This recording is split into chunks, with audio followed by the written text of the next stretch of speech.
Hi guys, welcome to Classic Rock and Country Music Facts and Trivia. Appreciate you being here. Before we get started, please subscribe. It's right there. Today's video is on the Beatles, and it's a question for you. Let's see if you know. I want to see if you knew this or not. What was the last song that the Beatles played in their final concert? Do you know? I'm going to tell you. Here we go. Beatles played their final concert in 1966. They had success touring, but the danger they faced on the road left them exhausted and tired of live performances. While they didn't announce it to their fans, they knew that they would play their last concert at San Francisco Candlestick Park.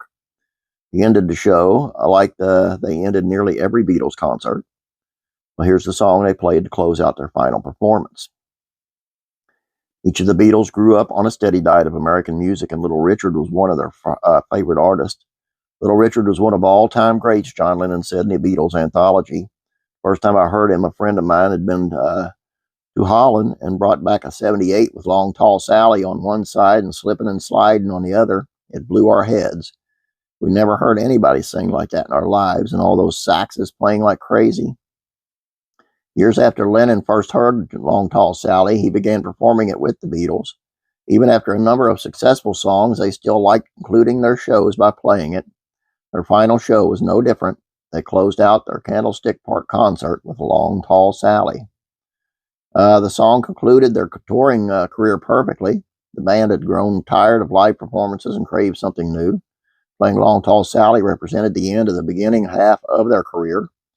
It called back to their earliest days as a band and closed out a chapter in their lives. After this show, their music evolved, growing more experimental and influential. By playing Long Tall Sally, they celebrated the end of an era. Paul McCartney asked their press officer, Tony Barrow, to record the concert, but the tape cut off as they performed the song. I got the lot, except that the tape ran out in the middle of Long Tall Sally, Barrow said, per Rolling Stone. Paul was clearly chuffed to have such a unique souvenir of what would prove to be an historic evening. Now you know.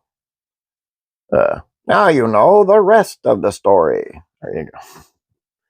Hope you guys enjoyed this. Please don't forget to subscribe. Thank you very much. Don't forget the trivia question. Check out the trivia question of the day. God bless. Have a great day. I'll be praying for you.